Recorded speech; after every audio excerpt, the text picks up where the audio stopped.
Nós vamos continuar a nossa jornada no Evangelho de João.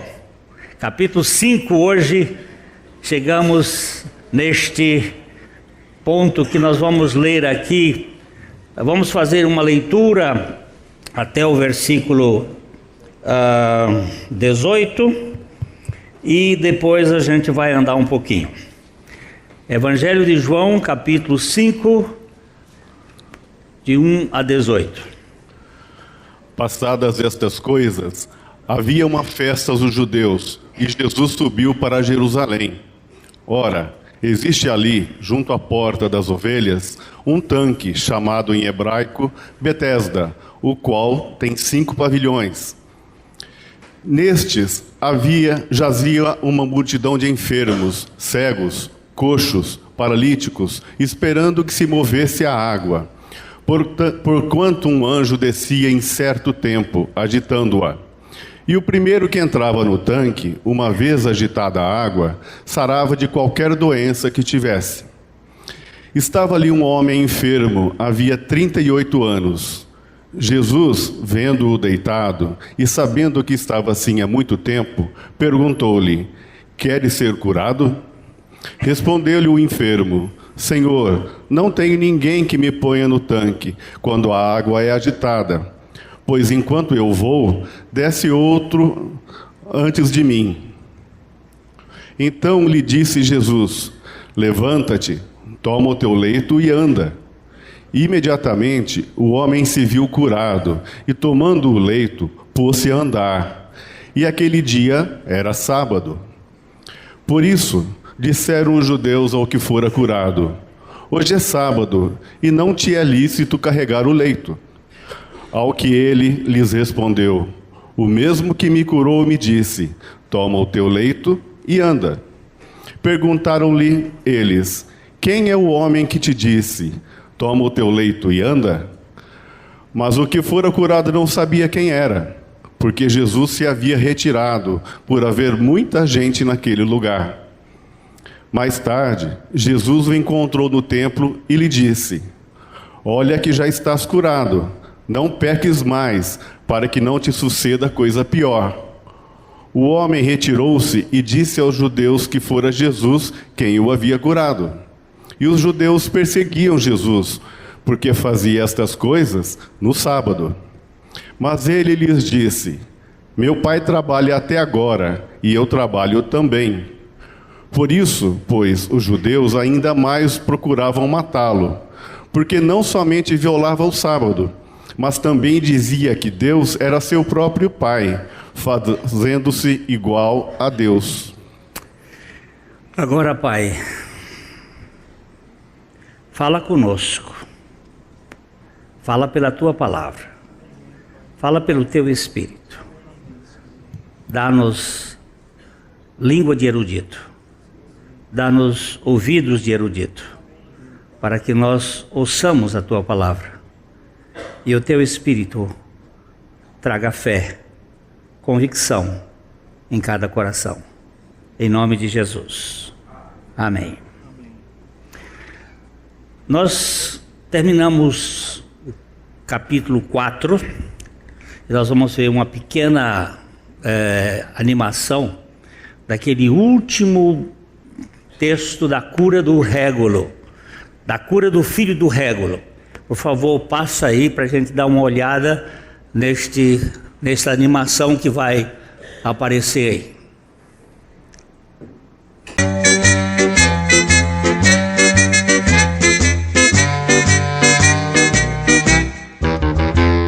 Jesus estava indo com seus discípulos para Caná da Galileia. Sabendo disso, o oficial do rei foi ao encontro dele. Quando o encontrou, pediu que fosse curar seu filho que já estava à morte. Aí Jesus respondeu: se você não vir sinais e milagres, não vai crer. Mas o oficial disse: venha comigo antes que meu filho morra.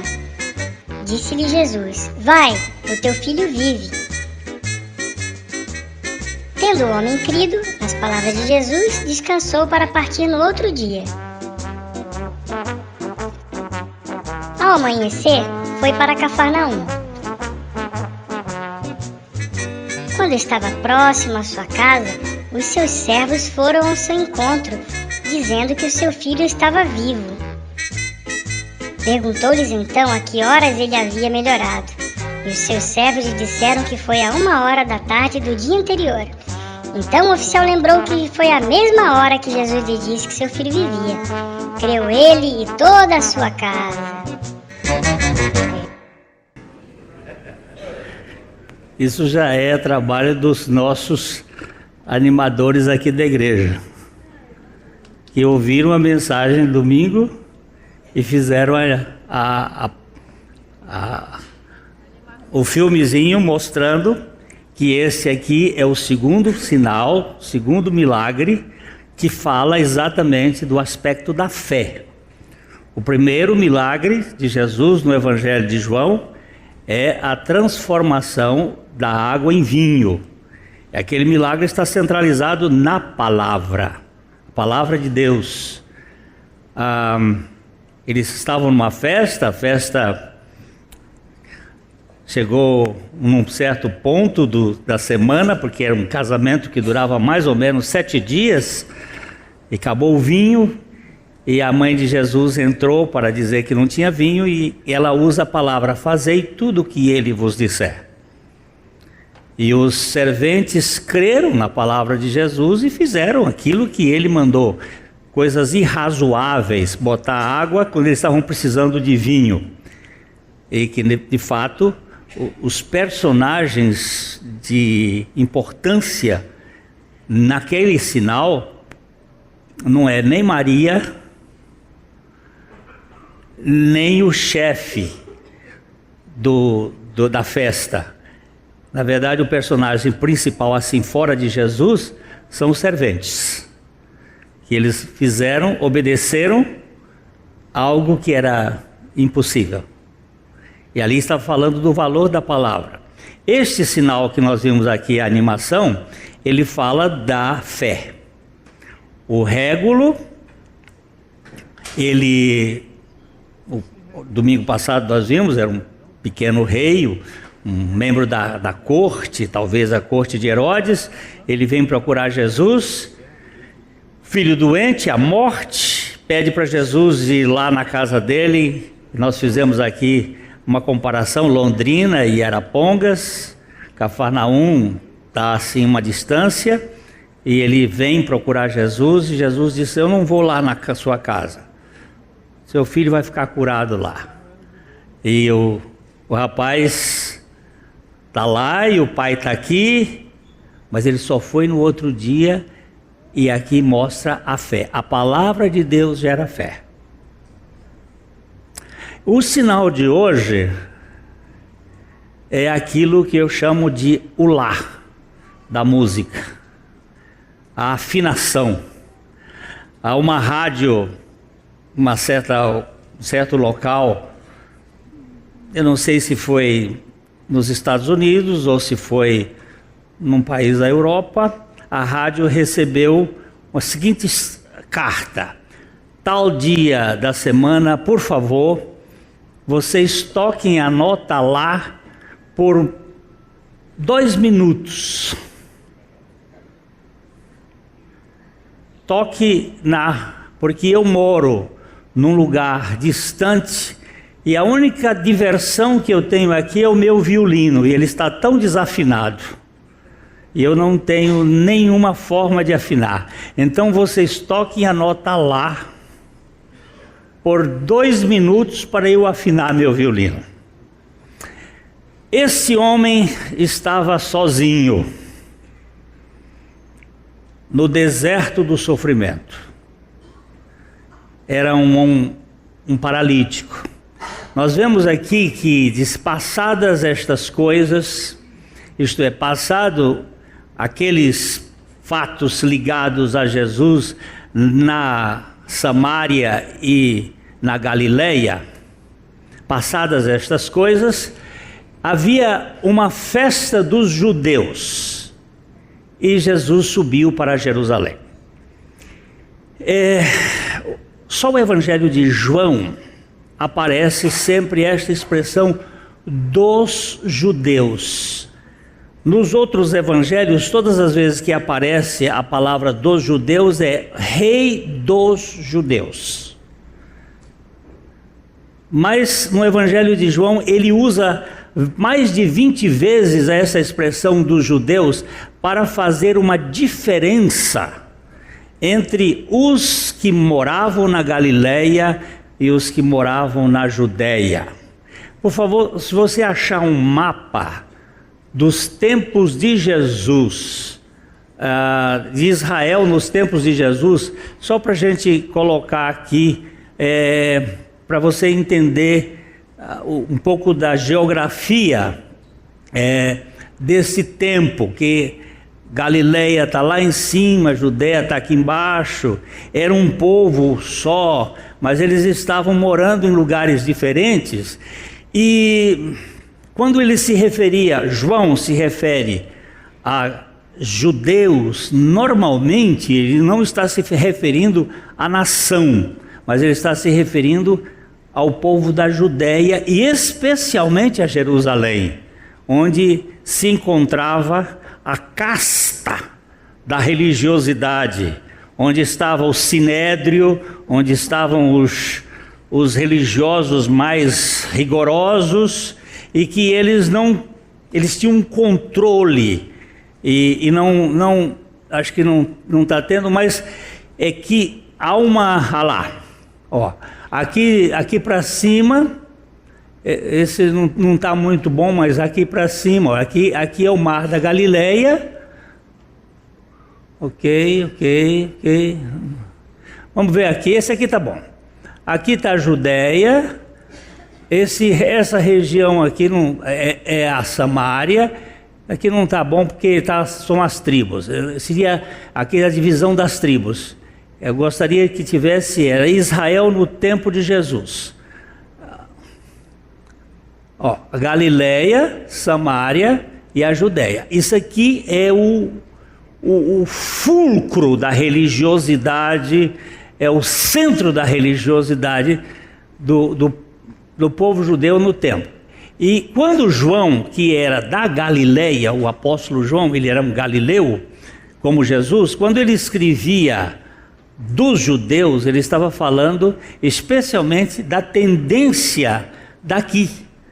Agora vamos voltar para o texto. Passadas estas coisas, havia uma festa dos judeus e Jesus subiu àquela festa para também participar. Jesus era judeu praticante e tradicional. Como Jeová, ele havia dado as festas para o povo celebrar. E as festas eram inicialmente 7, mas no tempo de Jesus eram 9, porque já tinham aumentado 2 depois que o povo voltou da Babilônia. Inicialmente era Páscoa, pães asmos, primícias, Pentecostes, trombeta, expiação e tabernáculo. E depois eles acrescentaram mais Purim e Hanukkah. E essas festas, era assim, importante que o povo estivesse lá, mas eles não iam em todas. As principais festas eram exatamente a Páscoa, Pentecostes e Tabernáculo. E a gente não sabe de qual festa é essa. Havia uma festa dos judeus. Alguns acham que essa festa era Páscoa, outros acham que podia ser Tabernáculo. Não se tem muita noção. Eu, preferencialmente, assim, induzido por alguns estudiosos, eu acho que é Páscoa, mas fico na dúvida também, porque não tenho nenhuma condição. E existia ali, junto à porta das ovelhas, perto do templo, estava o curral das ovelhas, que eram usadas para sacrifício. Eles vendiam as ovelhas, faziam negócio. Vocês se lembram que nós já vimos Jesus uma vez botando para fora os vendilhões. Tinham um curral das ovelhas e tinha uma porta por onde elas entravam, e eles faziam os negócios deles ali, e as ovelhas bebiam nesse tanque, que também foi, num passado remoto, um lugar de purificação, e que virou um hospital. Por quê? Não se sabe exatamente quando, se foi num terremoto, ou se alguma característica geológica, ali tinha um fluir de águas que de vez em quando movimentava, e que eles criam que um anjo, um mensageiro de Deus, mexia naquela água, e quando aquela água era mexida, e o primeiro que entrava na água ficava curado. Nós sabemos dos poderes de curas por águas termais, águas quentes, águas sulfurosas, ferruginosas, águas magnesianas. Tem vários processos de cura. Um deles, o próprio Mar Morto. Tibério César, por exemplo, que sofria de psoríase, ele foi se tratar uma ocasião lá em Israel. Por isso a região da Galileia ficou chamada de Tiberíades, uma cidade de Tiberíades, em homenagem a ele, que morou um tempo em Jerusalém e foi tratado com as águas de cura do Mar Morto. E ali tinha um tanque. Esse tanque é chamado em hebraico, essa palavra, dá um apertinho nela, é a palavra Bethesda. Se você puder uma puxadinha, Gilberto, você vai ter que trabalhar nisso aqui, viu? É o seu dever de casa da outra vez, de botar esse negócio melhorzinho. Bethesda significa casa da misericórdia.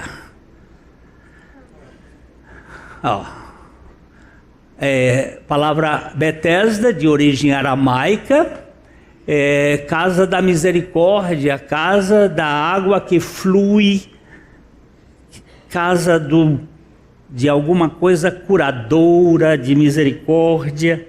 Era uma espécie de hospital de pobre, um HU, um SUS, e que ele possuía, havia 5 pavilhões. Muitos estudiosos levantam essa questão dos 5 para se referir ao Pentateuco, aos 5 livros da Bíblia, que eles contêm os princípios de contextualização do conhecimento de Deus para o povo de Israel. Então, acham que podia ser uma referência, mas eu particularmente acredito que esses 5 aí, eu tenho uma pista que significa graça, porque é o número bíblico, dentro do contexto bíblico, 5 é o número da graça. E este milagre, este sinal, ele é especialmente o lá da graça. É o que afina tudo. Porque ele diz que jazia ali uma multidão de enfermos, coxos, cegos, coxos e paralíticos. 3 categorias de gente doente: o cego, o coxo e o paralítico. O pior em grau é o paralítico. O cego, ele é cego, mas anda. O tanque está lá e de repente, mas o cego não vê mexer a água. Nesse caso, o coxo ganha dele, porque o coxo, ele é coxo, mas ele enxerga. e havia uma espécie de competição de Fórmula 1. Para quem é que chegava primeiro naquele tanque. E tinha os Schumacher e tinha os Rubinhos da vida. Né? Ali tinha um que chegava primeiro e tinha o outro que nunca chegava. Esse nosso companheiro aqui é o Rubinho, que nunca ficou 38 anos lá na fila, doente, paralítico, esperando o mover das águas, e quer dizer que era uma multidão de enfermos. O interessante nesse contexto todo é que Jesus, quando ele chegou em Jerusalém, a cidade de Jerusalém era cercada com muros bastante altos, era uma cidade pomposa, toda cercada com muros de pedras de mármore branco, uma cidade bonita, imponente, um templo imponente, com ouro, prata, uma coisa muito bonita. E Jesus não foi direto para o templo, porque a festa acontecia no templo, as multidões vinham, e ele não foi para o templo, ele foi para o hospital. Ele veio pela porta das ovelhas. Só para mexer com o meu coração, Jesus, como bom pastor, vai buscar as suas ovelhas. Ele vem e entra por lá, e vê a multidão, e ele ficou passeando ali no meio, olhando aquela multidão de gente, que esperava que se movesse a água, porque eles acreditavam que era o anjo que agitando, o primeiro que entrasse no tanque, uma vez agitada a água, sarava de qualquer doença que tivesse. Eu penso no Senhor ali andando naqueles pavilhões, vendo aquelas pessoas, e os seus olhos encontraram aquilo que se chama o pior, porque é esse o conceito dos três, os cegos, os coxos e o paralítico. Aqui vai aprofundando a gravidade, porque o paralítico não pode. Eu não trouxe esse filmezinho porque eu achei muito, ele mexe muito com a emoção, mas é uma criança que não tem braços nem pernas, e essa criança sobe numa escada para descer num escorregador. Você já viu? É muito lindo. E a menininha, ela sobe umas 5, 6 vezes, mas ele chega ali, ele mete o pescocinho, porque ele não tem pernas, não tem braços, mas ele sobe naquilo. Eu não gosto de mexer muito com a emoção de ninguém, mas aquilo ali me mexeu muito, e ele vai, porque é o grau máximo. A paralisia do homem significava que ele era totalmente imóvel. Aquele menininho não era paralítico, ele era deficiente dos membros, mas o bichinho é terrível.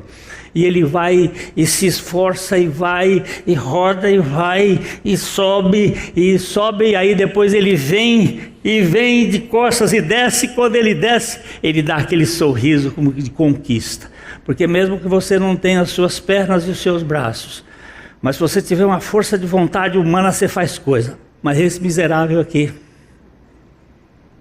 não. Ele era um imobilizado, incapacitado, um paralítico. Vamos subir aqui um pouquinho, essa expressão aqui do capítulo 5, estava ali um homem enfermo, havia 38 anos. Jesus procura exatamente aquilo que está em pior situação. Porque a Bíblia diz que Deus escolhe os que não são, para que ninguém possa se gloriar diante dele. Vamos dar uma olhada nesse texto, só para a gente...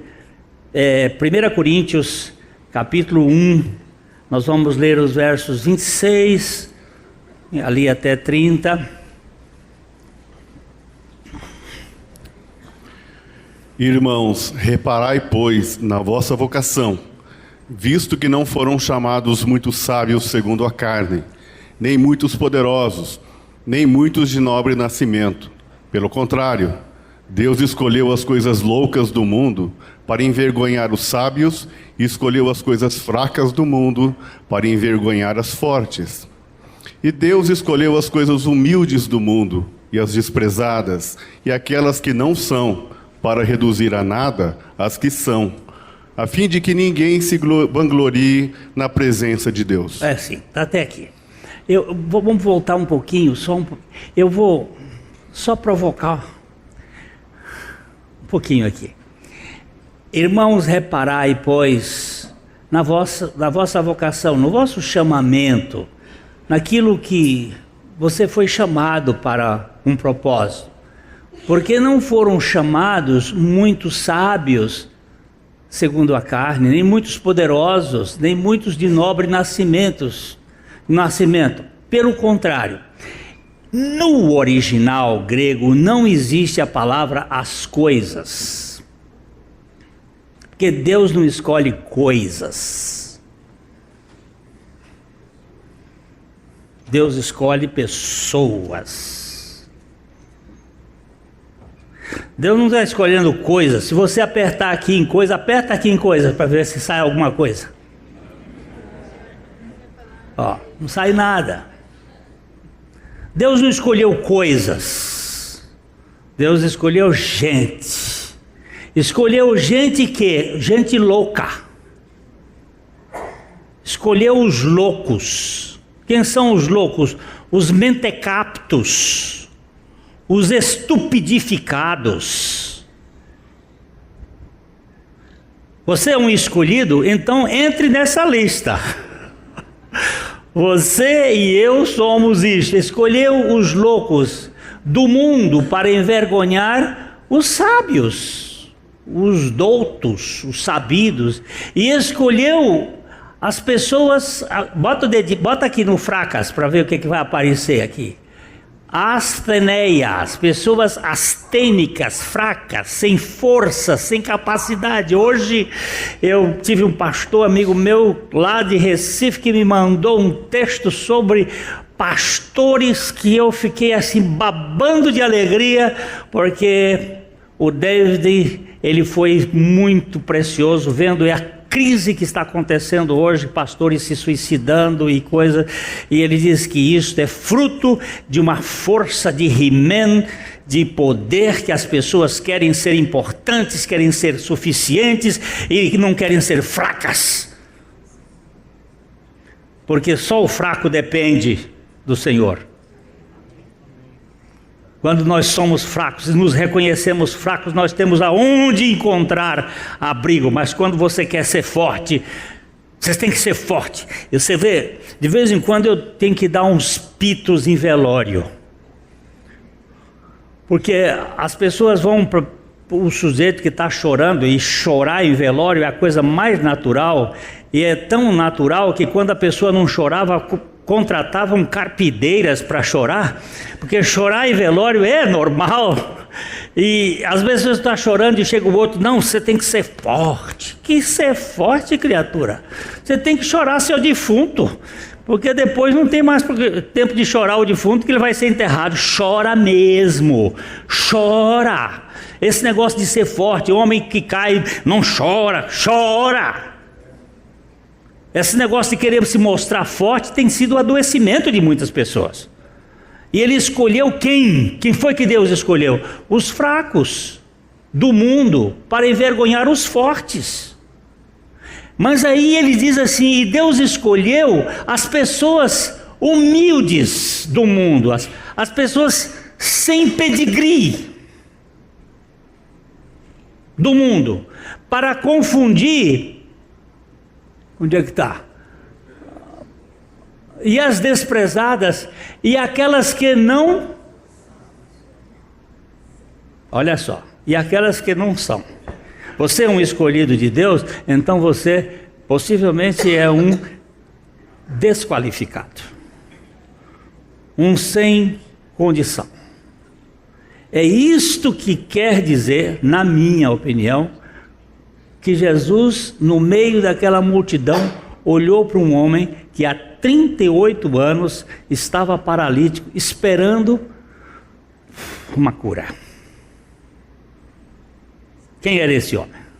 O pior, o que não era, o mais indigno, porque graça é isto. Graça é Deus se acercar do pior. Mas também eu tenho a impressão que aqui se refere ao povo de Israel.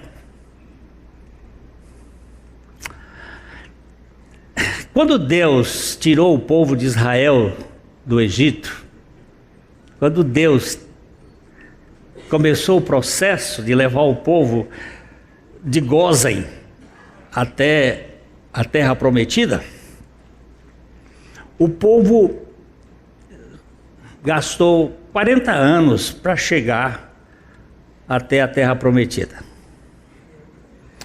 Mas o interessante é que eles pararam 42 vezes durante esses 40 anos. 42 paradas, isso vocês vão encontrar no livro de Números, capítulo 23. 42 paradas. Eles foram, por exemplo, Mara, Elim, foram 42 vezes. Em 2 anos, eles andaram 32 paradas.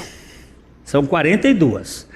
Em 2 anos, o povo andava, depois parava. Ficava um tempo, uns dias, uns meses, aí tornava andar, parava.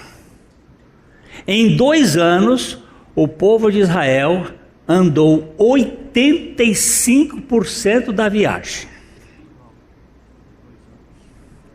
42 paradas, andaram 32 e ficaram 38 anos paralíticos.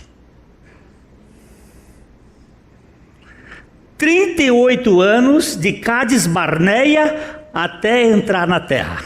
O que aconteceu? O que foi que paralisou o povo? O que levou o povo a ficar paralítico? Os espias. O que foi que aconteceu? Vamos ver a terra. O que os espias fizeram? Escolheram 12 espias, um de cada tribo, e eles foram ver a terra. Chegaram lá, viram que as cidades eram cercadas com muros muito altos, viram os gigantes, os enaquins, homens muito fortes, viram dificuldades e problemas, viram que o povo era bem armado, e aí 10 dos 12 voltaram dizendo: não dá, não tem jeito da gente conquistar, problema sério, os muros são altos, os gigantes, nós não vamos conseguir. E 2 deles disseram: mas Deus é maior do que eles. Só que os 10 contaminaram o povo.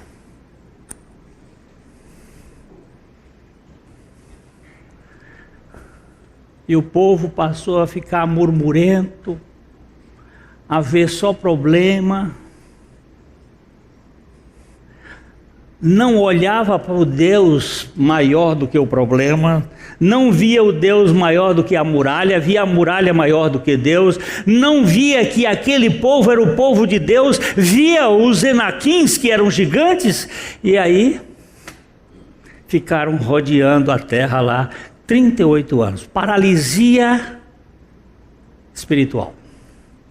Eu creio que este texto esteve falando de 2 realidades: a realidade de um homem o pior, e a realidade de um povo que tinha se tornado o povo da sua incapacidade de crer no poder de Deus.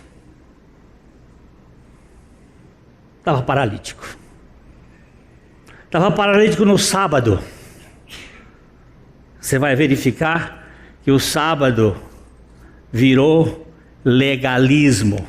Quando eu vi o Márcio falar aqui que ele chegou pensando de impactar a igreja, porque o Márcio, muito sincero, mas muito religioso, ele queria salvar todos os pobres de Londrina e caídos, porque a gente tem uma ideia onipotente que a gente pode, e a gente começa a fazer e faz com muita força, com muita sinceridade, só que nós não podemos salvar ninguém. Nós podemos nos colocar como Isaías, eis aqui, mas o Senhor tem que nos usar a nós. E quando a gente acha que pode fazer alguma coisa, nós estamos em grande perigo. Nós precisamos depender da suficiência do Senhor.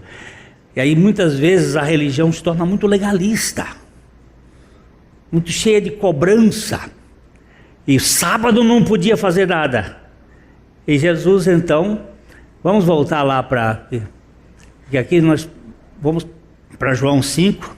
Aqui Jesus escolheu as coisas que não são, a fim de confundir, para que ninguém se vanglorie na sua própria força. E aqui Jesus vai para aquele homem. Eu vou terminar, porque a gente vai voltar depois para ele, para ver outras coisas. Um homem enfermo, havia 38 anos. Jesus vendo, oh verbo bom, vendo, não é que Jesus viu. Possivelmente até Jesus pode ter perguntado: quem é esse cara aqui? Quantos anos ele está aqui? Pode ser que ele tenha feito uma enquete. Eu pessoalmente admito que ele buscou no pai para saber: pai, esse cara aqui, eu estou vendo um cara aqui que é o mais lastimoso. E vendo-o, esse vendo aqui é um vendo mais comprido, é uma ideia mais longa. Vendo-o deitado, sabendo que estava assim há muito tempo, perguntou-lhe. Nós uma vez tratamos desse aqui com umas mensagens do médico ferido, que essa pergunta aqui é uma das perguntas mais cretinas que existe, aparentemente, mas uma das perguntas mais difíceis. O homem estava há 38 anos esperando uma chance, e Jesus chega para ele e diz: queres ser curado? Parece que a pergunta é desnecessária, mas não é. Você quer ser curada? Quer, bichinha? E aí, sabe o que é que acontece? Começa aquilo que o homem aparece ali. São as desculpas, os álibis. Porque se eu ficar curado, como é que eu vou chamar atenção daqui para frente? Se eu ficar curado, como é que eu vou fazer autocomiseração?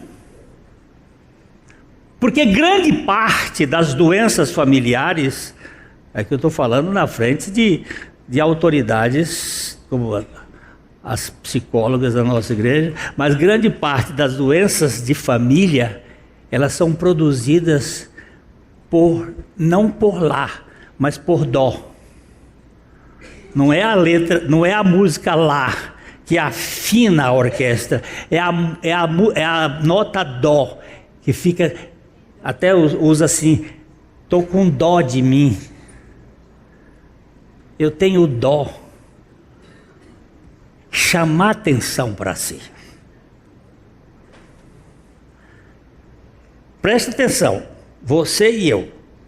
Comece a observar. Se grande parte de suas conversas, nem família, não é para chamar atenção para você.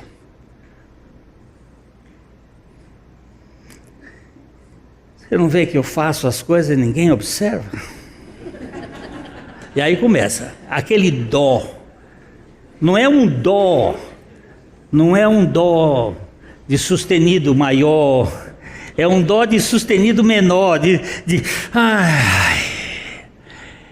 esta doença de que não querer ser curado é a pior de todas. Fica-se vítima da nossa memória, do nosso passado. Eu hoje conto as histórias do abuso sexual, sabe por quê? Porque eu gostaria que os que estão enrustidos com medo saíssem da toca, porque o Deus que me curou, cura você. Não ficar ali trancado, com 7 chaves, com medo, porque nós temos um Deus que se fez carne para assumir a pecaminosidade do homem e libertar esse gênero humano da sua mania de chamar atenção. Tá vendo, véia? Bate com força. E eu fico deprimido. Eu não te conheço. Por quê? Porque é a forma de dizer: olha, gente, eu perdi meu marido, eu tô viúva. Quem é que não sofre com sofrimento? E aí a gente começa, e eu sinto isso em mim, eu sinto que aqui Jesus está dando a coisa mais profunda dos seus 7 milagres, a graça. A graça que invade a privacidade de um homem doente de si mesmo. Querem ser curado? O cara diz o seguinte: respondeu-lhe o enfermo: Senhor, não tenho.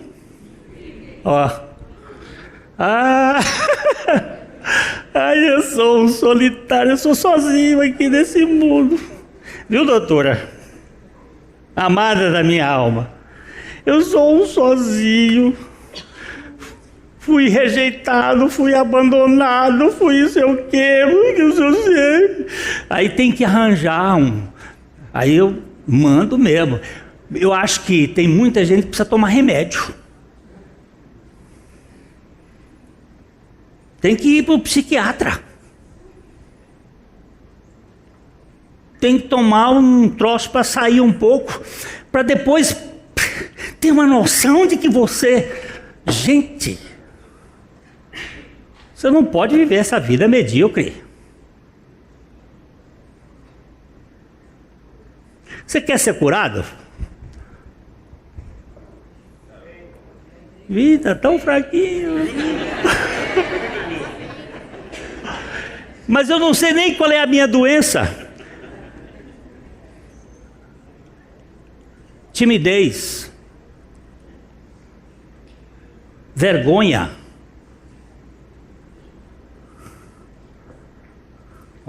já dei 2. Soberbo é mais pecadozinho, mas bom, mas gera uma série de doenças.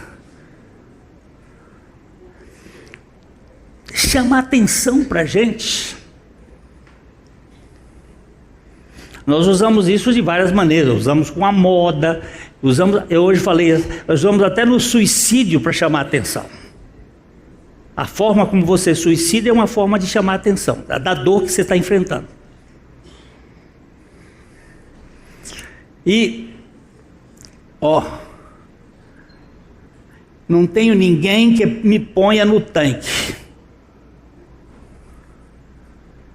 Enquanto a água é agitada, pois enquanto eu vou, o outro chegou primeiro. Aí começa aquela coisa de comparação. Competição e comparação. E aí começa a guerra. E eu aqui 38 anos. Bom, mas esse cara não tinha ninguém, não tinha mulher, não tinha filho, não tinha avó, não tinha nem sogra, porque não tinha ninguém para empurrar ele para frente. Não tinha ninguém. paralítico e solitário, pobre alma que vivia num mundo sozinho. Enquanto a água é agitada, o outro desce.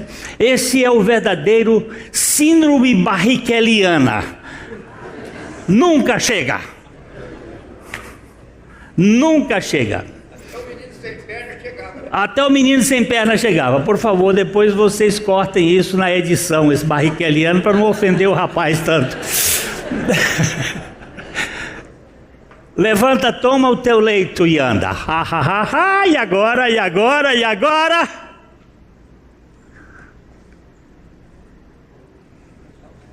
E agora? Qual é a desculpa? Não tem ninguém. Outros vão na minha frente. Chega o primeiro. E agora? Então Jesus lhe disse: levanta-te. Toma o teu leito e anda.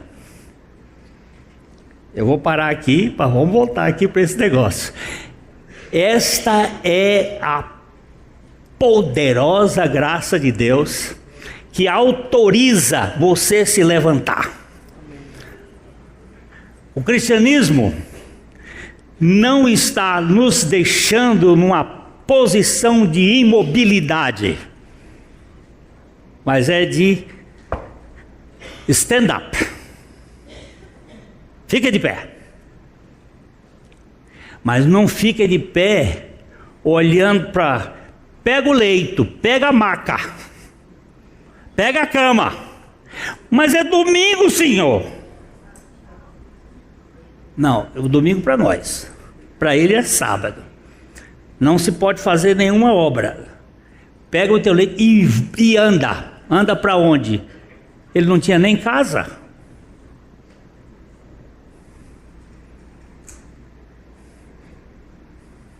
Porque em alguns casos Jesus diz: vá para a tua casa. Já que você foi curado, vai para a tua casa. Ele agora aqui não tem endereço. Anda. Anda para onde? Aonde foi que Jesus foi encontrá-lo depois?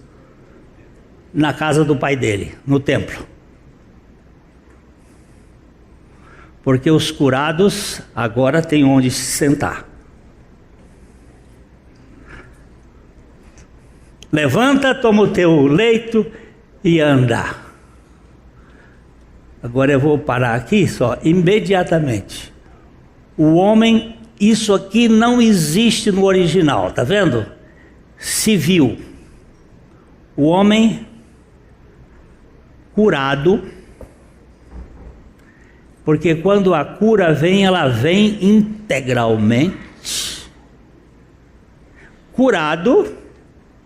E aí o tradutor acha que pode ser civil, ou se percebeu, ou o homem se...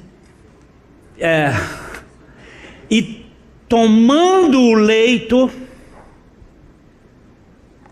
andou.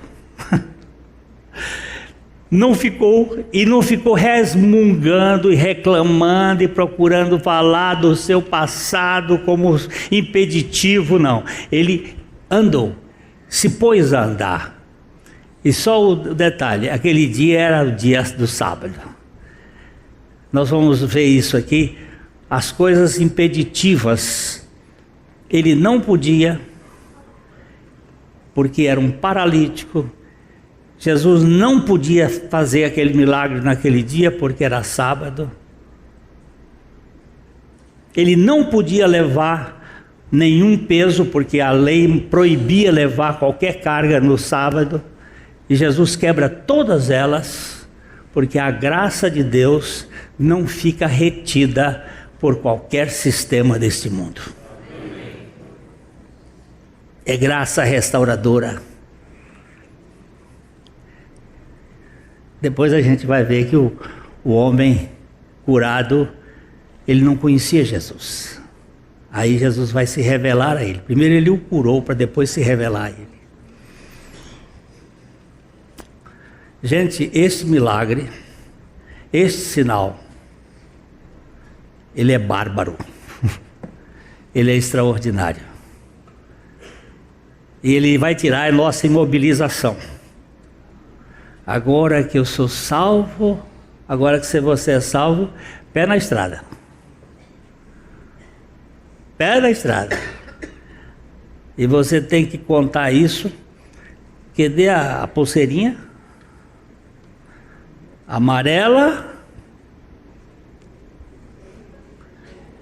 Amarela, preto, vermelho, branco, verde. Ninguém tem uma pulseirinha aqui hoje, eu não trouxe a minha. Ah, tem. Vem cá. Vem cá, só o seu braço. Bota seu braço aqui. Só quero seu braço. Não precisa. Ó, pode ficar com vergonha mesmo.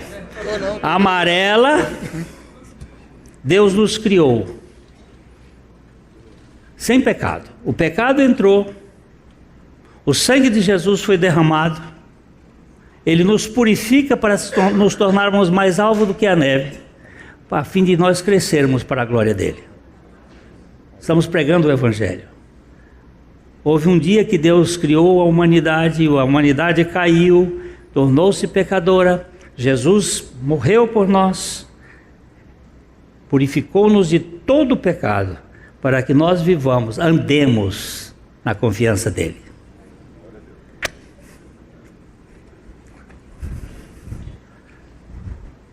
Isso é Evangelho.